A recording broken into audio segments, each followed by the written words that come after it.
नमस्कार प्यारे साथियों। छठे अध्याय में हमने पिछली कक्षा में राष्ट्रपति का कुछ अध्ययन किया था। राष्ट्रपति की नियुक्ति कैसे होती है, उसकी पद की योग्यताएं क्या क्या है, कैसे उसको पद से हटाया जा सकता है, उसका कार्यकाल कितना होता है, कैसे उसका चुनाव होता है। आज हम राष्ट्रपति की शक्तियों के बारे में पढ़ेंगे। तो संविधान में राष्ट्रपति को दो प्रकार की शक्तियाँ प्राप्त है। पहली राष्ट्रपति की सामान्यकालीन शक्तियाँ और दूसरी संकटकालीन शक्तियाँ। इनके अलावा कुछ विशेष शक्तियाँ उनका हम अध्ययन करेंगे। आज हम सामान्यकालीन शक्तियाँ पढ़ेंगे। सामान्यकालीन शक्तियों में राष्ट्रपति की सबसे पहली शक्ति है कार्यपालिका या प्रशासनिक शक्ति। कार्यपालिका का आशय हमने पढ़ा था, अनुच्छेद 53 के अनुसार संघ की कार्यपालिका राष्ट्रपति में निहित होगी, जिसका प्रयोग वह स्वयं या अपने अधीनस्थ अधिकारियों के माध्यम से करेगा। अधीनस्थ अधिकारी मैंने उस दिन बताया था आपको। अधीनस्थ अधिकारी मंत्रिपरिषद के नेतृत्व, प्रधानमंत्री के नेतृत्व वाली मंत्रिपरिषद होती है, और जितने भी कार्य मंत्रिपरिषद द्वारा किए जाते हैं वे राष्ट्रपति के नाम से किए जाते हैं। भारत सरकार के सभी कार्यों पर अंतिम हस्ताक्षर करता राष्ट्रपति होता है। तो ये राष्ट्रपति की कौन सी कार्यपालिका या प्रशासनिक शक्ति है।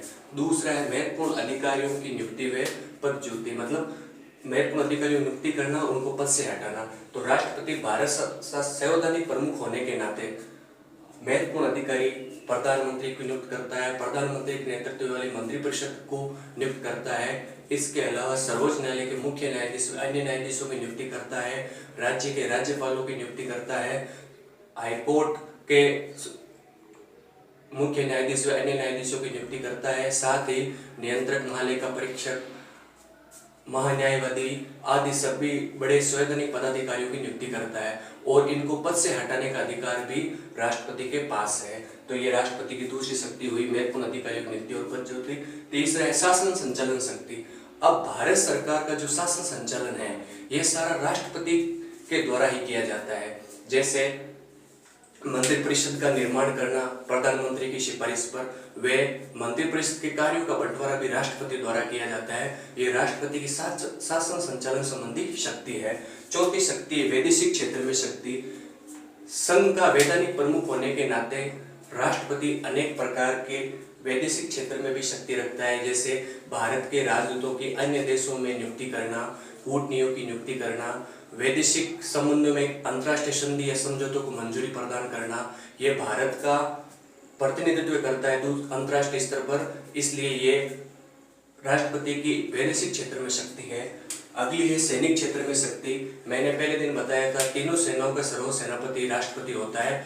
तो तीनों सेनाओं के सेनापतियों की नियुक्ति भी राष्ट्रपति के द्वारा की जाती है। साथ ही युद्धकालीन स्थिति, युद्ध की घोषणा या समाप्ति, ये भी राष्ट्रपति द्वारा किया जाता है। लेकिन इसमें एक चीज महत्वपूर्ण है कि भारत की संसद की अनुमति के बिना न तो राष्ट्रपति युद्ध की घोषणा कर सकता है न इसकी समाप्ति कर सकता है। तो ये राष्ट्रपति की सैनिक क्षेत्र में शक्ति हुई। अगली शक्ति है विधायी शक्ति। विधायी शक्ति से आशय राष्ट्रपति संसद पे नियंत्रण रखता है, जैसे संसद के अधिवेशन बुलाना, अधिवेशन की समाप्ति की घोषणा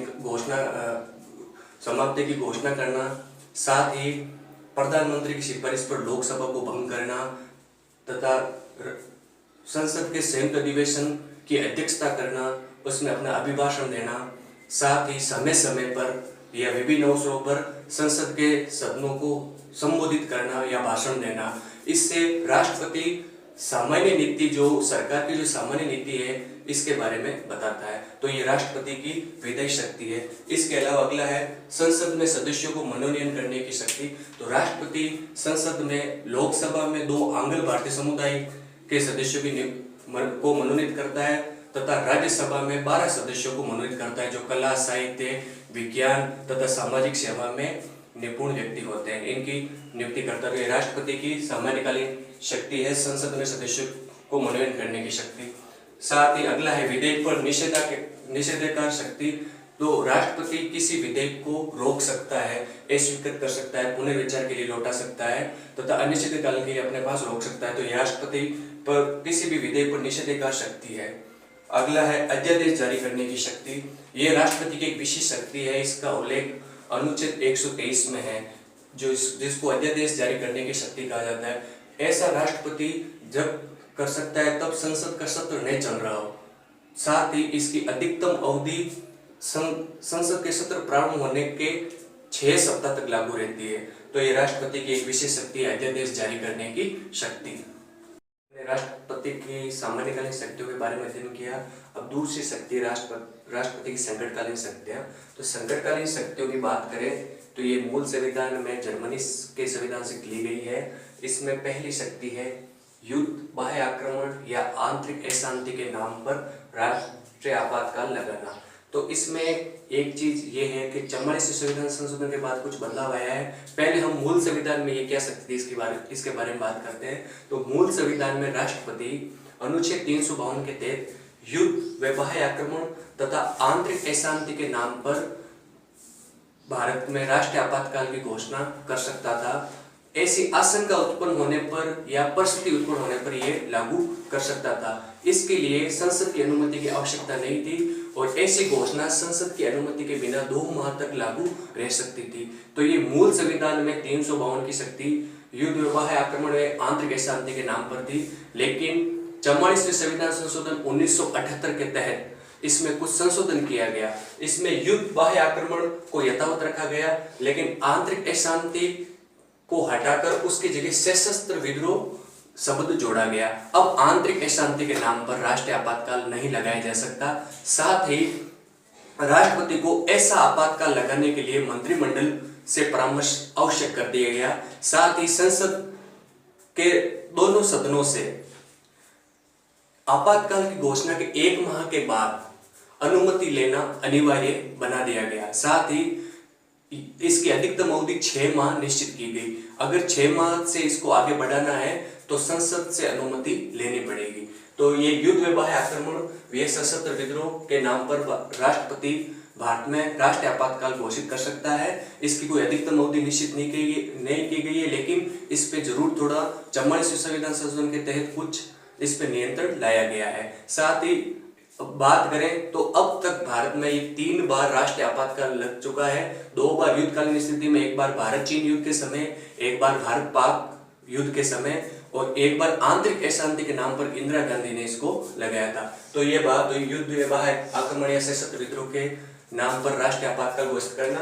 दूसरा है राज्यों में संवैधानिक तंत्र विफल होने पर राष्ट्रपति शासन लगाना। इसका उल्लेख अनुच्छेद 356 में है। ऐसा राष्ट्रपति राज्यपाल की सिफारिश पर या उसको ये अनुभव हो जाए कि राज्यों का जो प्रशासन है वो संवैधानिक तंत्र उसका विफल हो गया है, संवैधानिक तथ्यों के आधार पर राज्य का प्रशासन चलाना असंभव हो गया है, तो राष्ट्रपति राज्यों में संवैधानिक तंत्र के नाम पर राष्ट्रपति शासन लगा सकता है।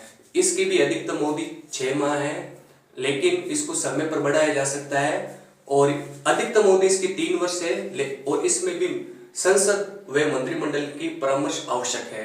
तो ये राष्ट्रपति की दूसरी शक्ति आपातकालीन। तीसरी है वित्तीय आपातकाल। वित्तीय आपातकाल इसका उल्लेख अनुच्छेद 360 में है।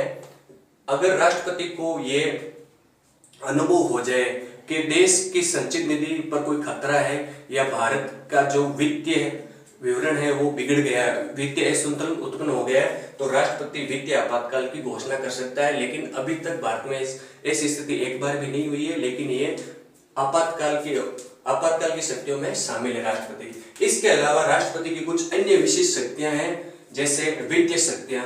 तो राष्ट्रपति के अनुमति से ही भारत सरकार प्रत्येक वर्ष के लिए बजट बनाती है। ये राष्ट्रपति की अनुमति से ही लाया जाता है तथा राष्ट्रपति की अनुमति से ही सारी मांगे या अनुदान पूरे किए जाते हैं। तो ये राष्ट्रपति की एक विशेष शक्ति है, वित्तीय शक्ति। दूसरी है न्यायिक शक्ति। तो न्यायिक शक्ति की बात करें तो राष्ट्रपति न्यायिक शक्ति के तहत सुप्रीम कोर्ट के मुख्य न्यायाधीश, अन्य न्यायाधीशों व हाई कोर्ट के मुख्य न्यायाधीश व अन्य न्यायाधीशों तथा साथ ही सर्वोच्च न्यायालय से किसी संवैधानिक विषय पर परामर्श लेने की शक्ति रखता है। ये सारी न्यायिक शक्तियों में आती है। एक बात आपको समझनी जरूरी है कि भारत में न्यायिक सर्वोच्चता को अपनाया गया है, मतलब न्यायपालिका की स्वतंत्रता को अपनाया गया है। इसलिए सिर्फ उनकी नियुक्ति करने और उनका प्रशासन चलाने के नियम राष्ट्रपति बना सकता है, इससे अधिक कुछ भी नहीं कर सकता। साथ एक हमने पढ़ा था राष्ट्रपति की समाधान करने की शक्ति, ये भी राष्ट्रपति की न्यायिक शक्ति में आती है। किसी मृत्युदंड प्राप्त व्यक्ति की सजा को कम करना, घटाना ये राष्ट्रपति की सारी न्यायिक शक्तियों के तहत है। तो ये आज हमारा राष्ट्रपति का जो टॉपिक है वो पूरा हो गया है। राष्ट्रपति की नियुक्ति हमने पढ़ ली, उसका कार्यकाल कितना है, उसको कैसे पद से हटाया जा सकता है, उसका चुनाव कैसे होता है, उसकी कौन कौन सी शक्तियां हैं। तो आज हमारी कार्यपालिका का सबसे बड़ा टॉपिक राष्ट्रपति पूरा हो गया है।